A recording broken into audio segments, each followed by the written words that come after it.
you doing well today. Today is gonna be a little different. Today I want to tell you a story that I'm reading, that I'm in love with.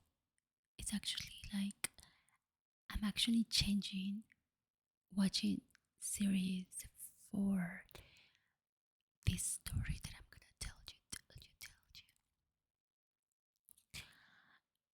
I enjoy reading this book. I bought this new book in this library here in Mexico City.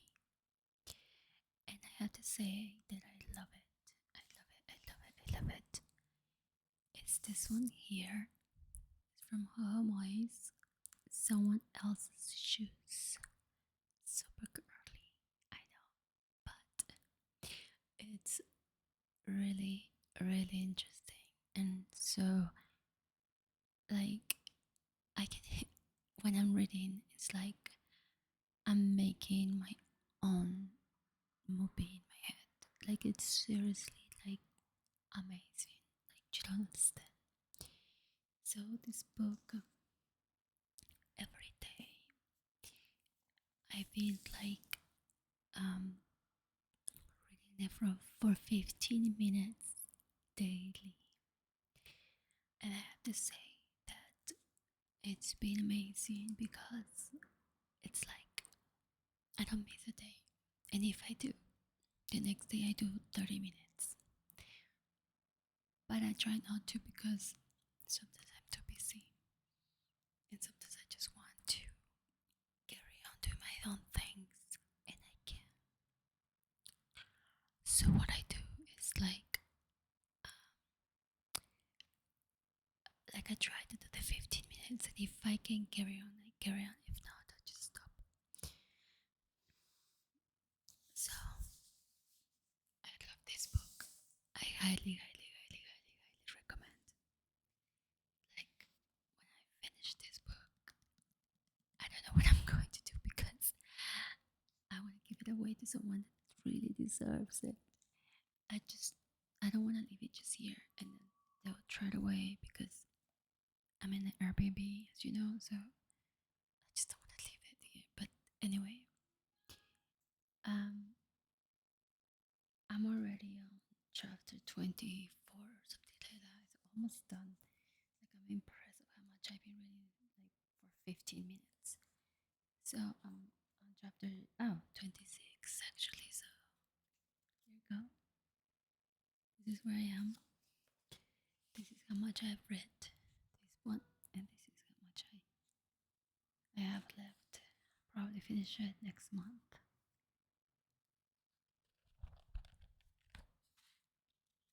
I love it. I love this.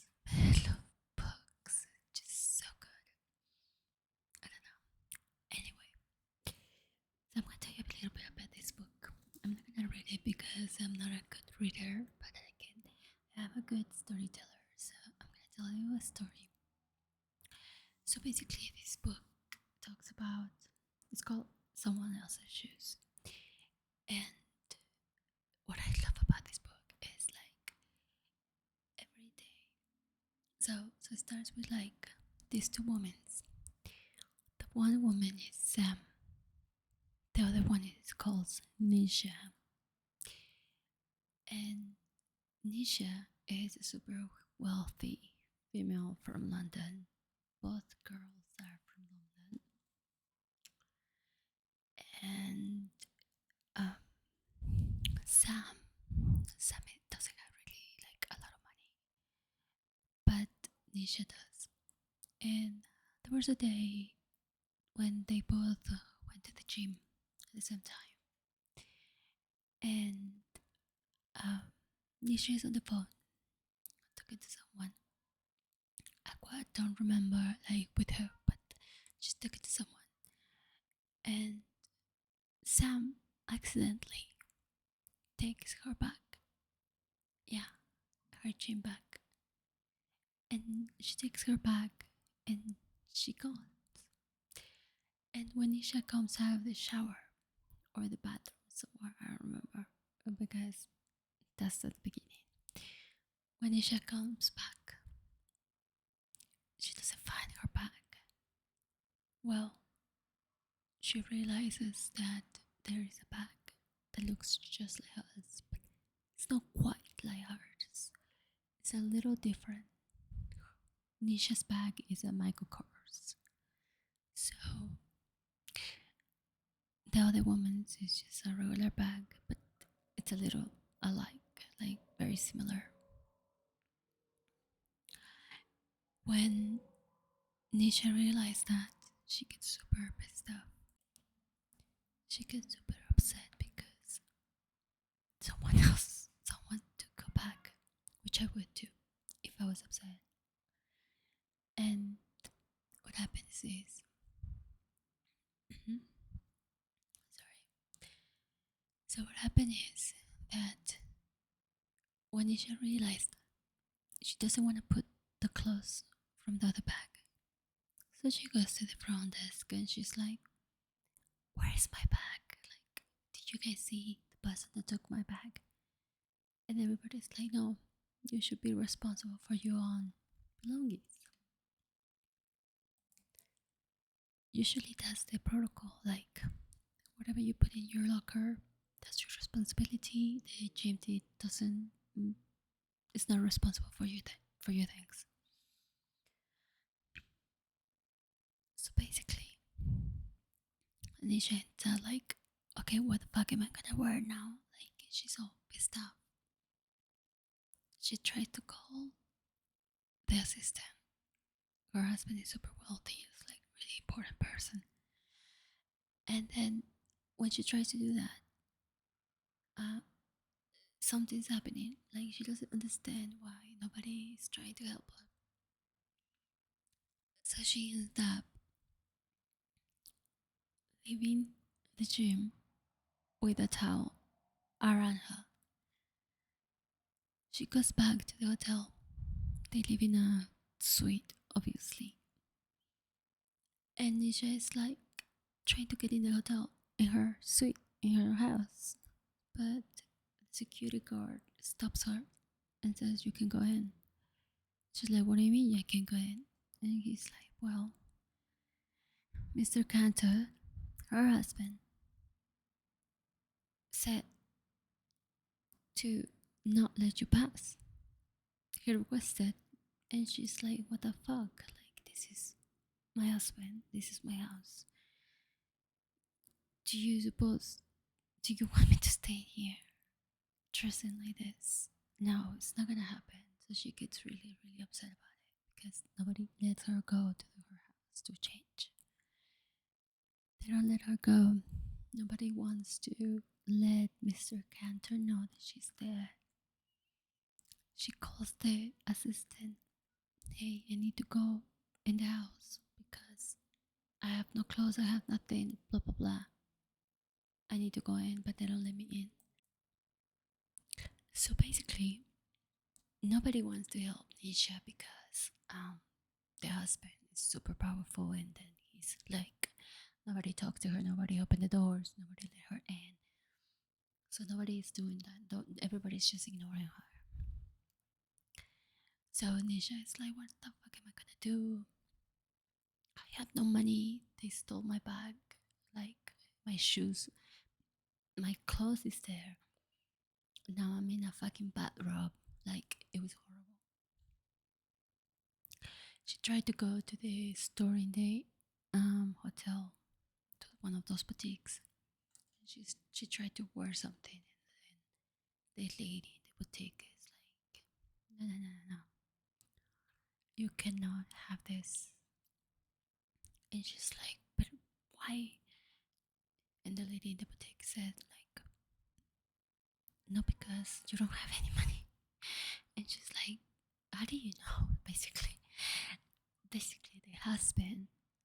um the husband called and said, "Don't let this person go in and don't charge anything to my room." So basically, Nisha can't buy anything in the hotel or go in their suite. So now, what she had to do, she started going on to other places and whatever. Like, think, what am I gonna do? What the fuck is happening?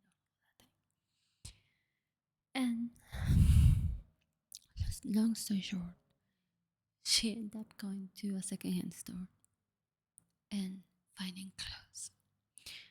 I believe she had some money or something. I don't remember how she got it.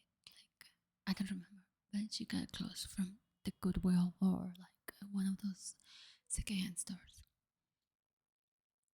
She got that, and then she managed to have a hotel, like a hotel room. So when she did that, um, she stayed there for a couple of days. Now, on the other side, there's the thief, the girl that took the bag.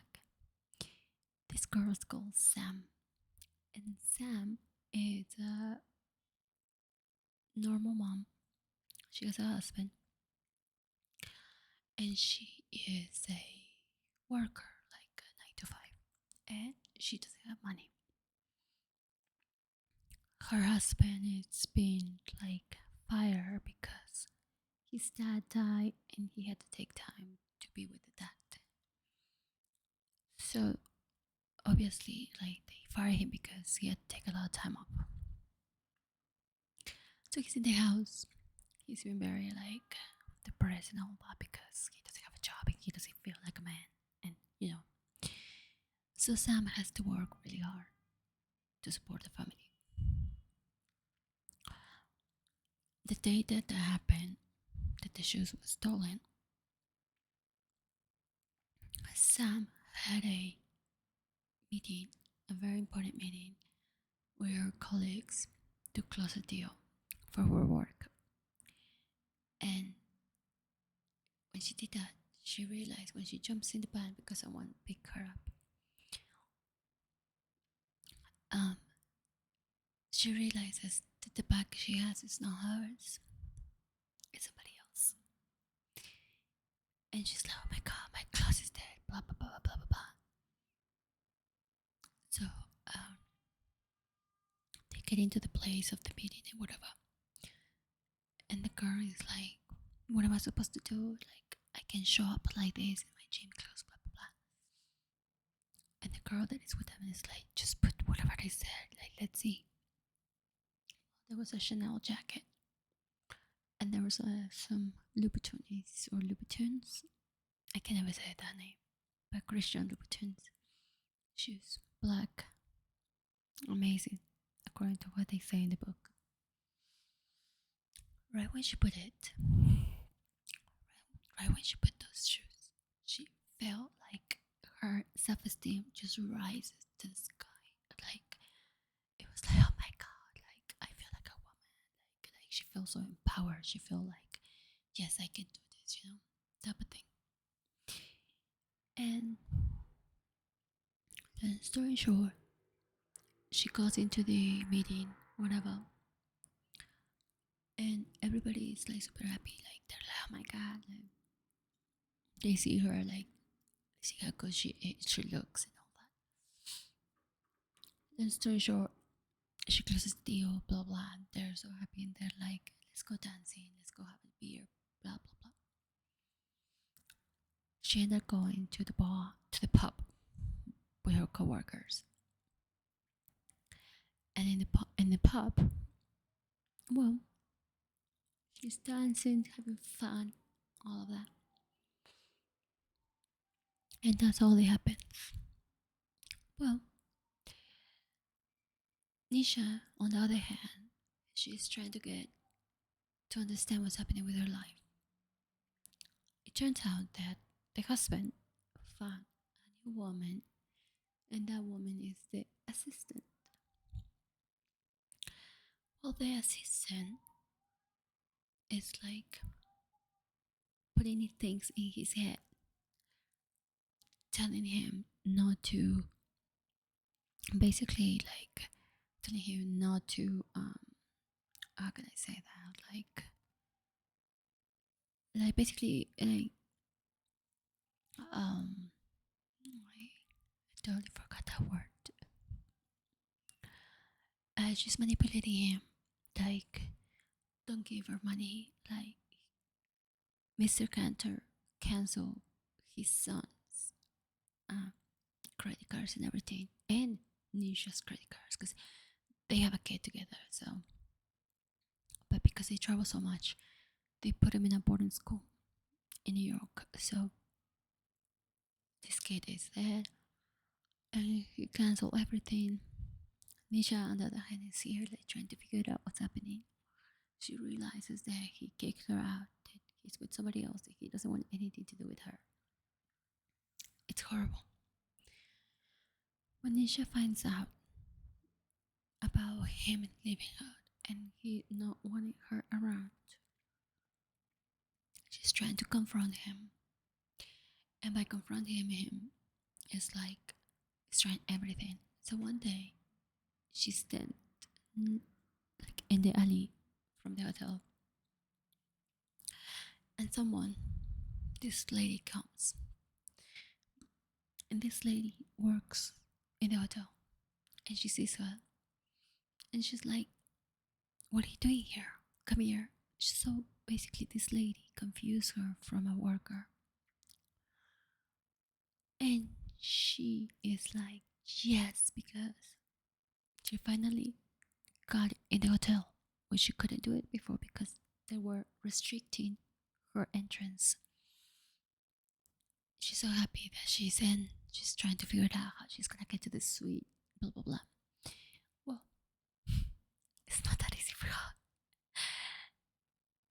What happened is she ended up cleaning bathrooms and rooms.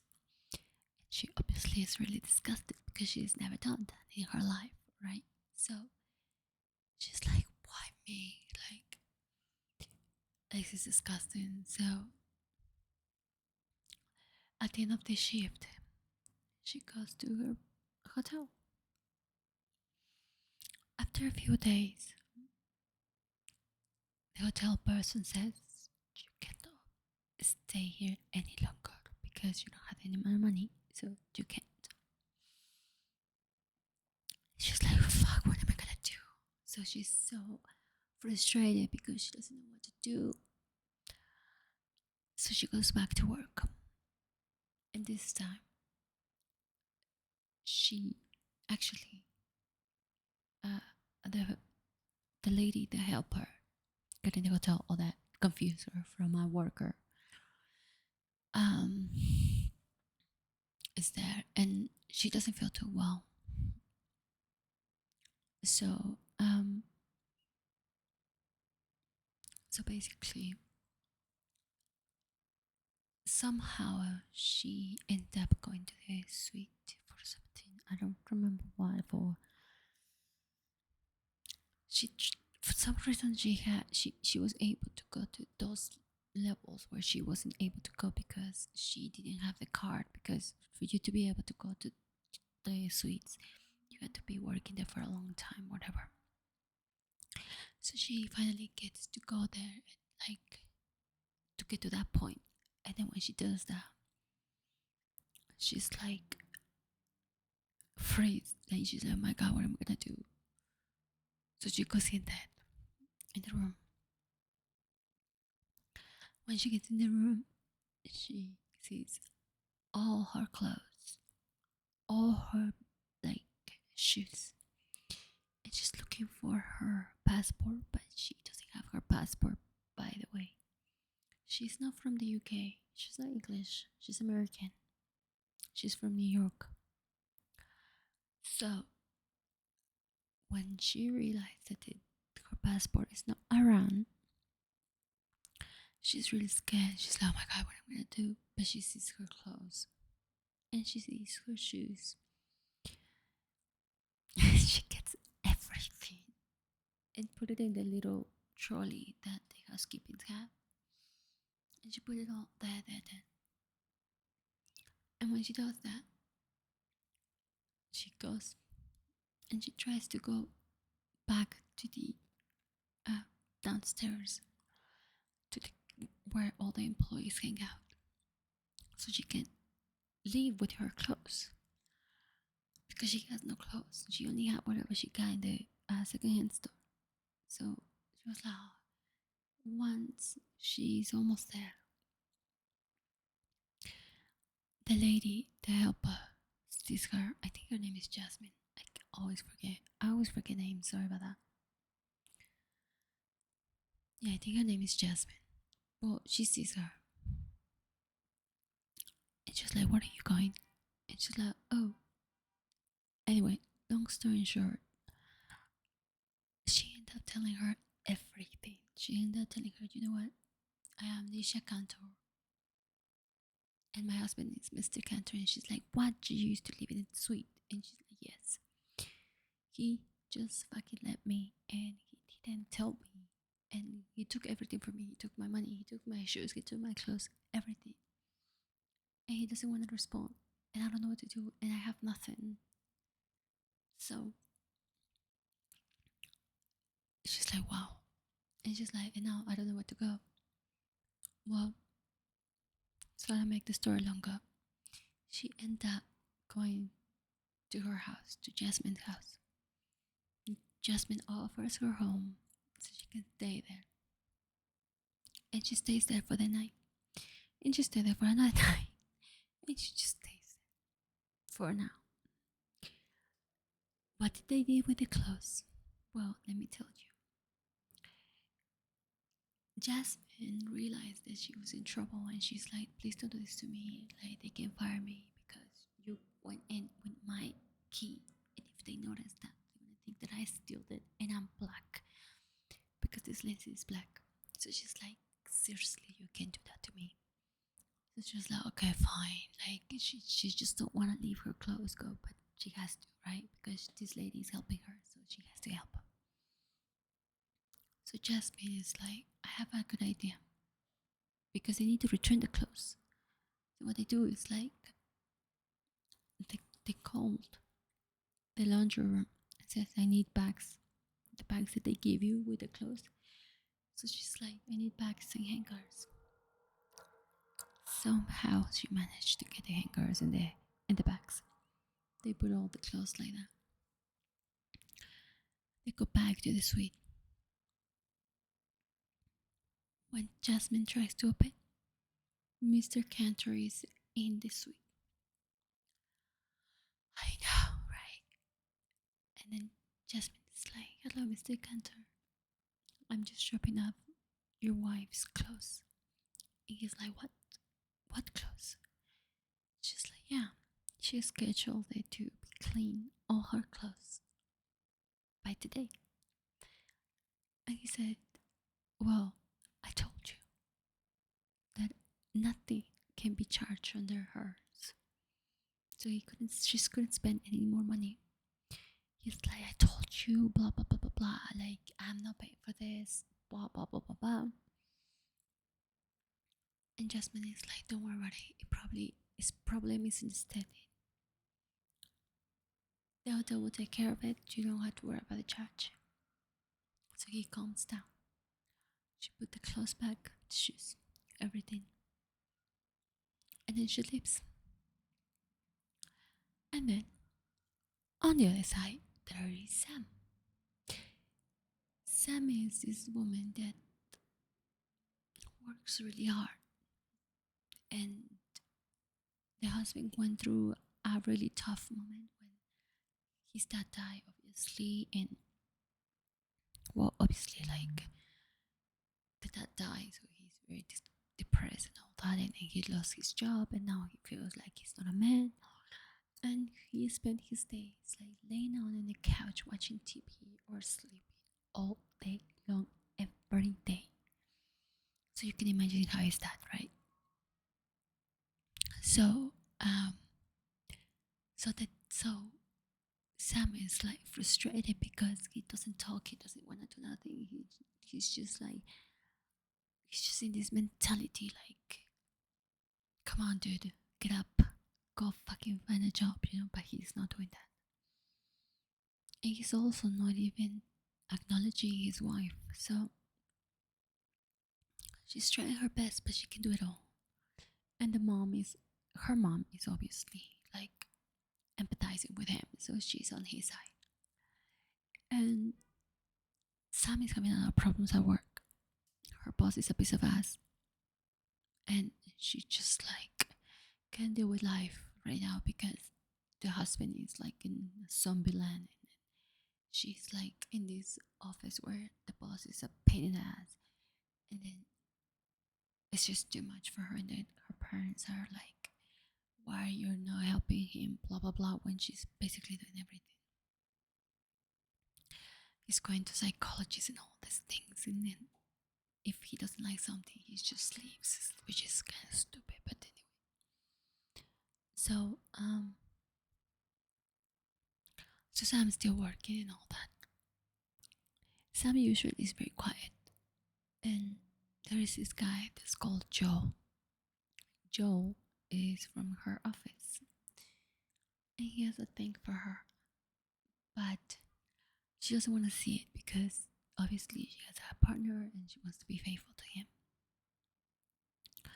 So also, like, she doesn't want to talk about her problems at work. So this guy is like, one day he was looking for, like, he went to the kitchen at lunchtime and they're like, he's like, where is she? And they're like, oh, da, da. And he checked outside and her car was a little steamy, so he's like, oh, she's there. So he went to the car and then they had a conversation. And then um, he's like, what's happening? Like, you look off. And then she's like, nothing. She's like, I don't want to talk about it. And he's like, you can talk about it and back and forth and all that. And then he's like, okay, don't talk about it, but you should punch something. She's like, what? And he's like, yeah. When I feel like that, I just go to the gym and I punch the bag and then I pretend that it's a person or whatever. It's just like, well, they decide to meet at the gym to do some boxing. She was a little hesitate because she didn't want to wake like show up with all sweaty and like no makeup and all that thing. But she did show up. She loved it. Like, she loved it. After that, like, she tried to help her husband because he's going through a rough time. But her husband doesn't help himself. And she's just tired of trying and trying and nothing happening with him. One time when she felt a little vulnerable, like she wanted some sexual confrontation between her husband and her, the husband is like, he was like, no, not tonight. And she was actually doing things to be with him, but she didn't want to. He didn't want to. So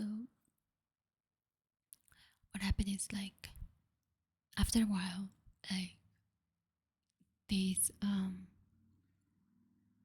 this guy Joel, like, texts her. She's like, where are you? And she's like, home. And he's like, I'm at the pub. You wanna come in? Blah blah blah. And since she saw the like very little interest in her husband, she's like, are you still there? And he's like, yes. So she went to him. They sit together. They had a beer or two, and then they were too close. Nothing happened. One day, her husband goes to the psychologist. After many times, he used to leave. Every time they would talk about something sensitive, he would leave. Like, he wouldn't talk at all.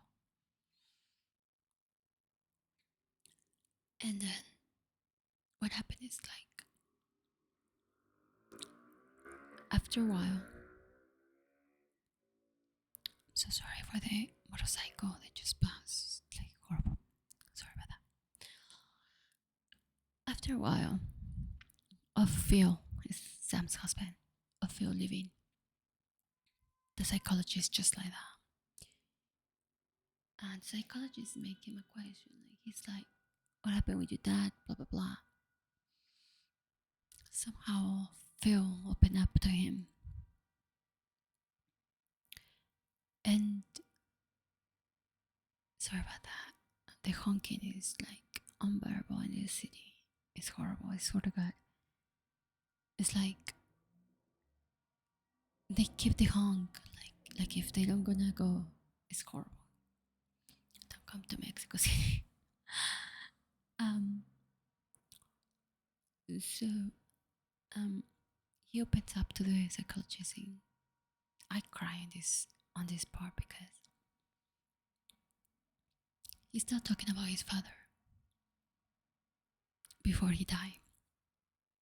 Basically, the dad, he wanted him to kill him.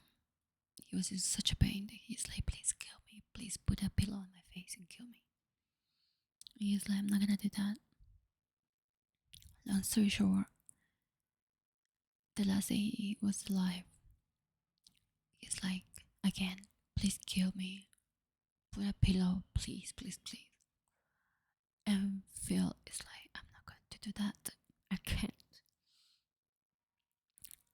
And what happened is, um, so what happened is that the dad got, Phil's dad got so upset that he's like, you're useless, you're this, you're that, like, you're a bad husband. Basically telling him all of these things that no man wants to hear, obviously. And he's like, you're useless, you're always been, blah, blah, blah, blah. Basically, Phil got all of these things in his head. And now he feels super bad for that. Like, he feels like useless. Like, literally after he finished telling his son all of these things, he did die completely. Like, he's gone. So he's like, oh fuck, those were his last words. I'm a useless person. So after that happened, like, that's like he got fired and all that, and then again, like, he went to shit. And nobody knows this, but the psychologist.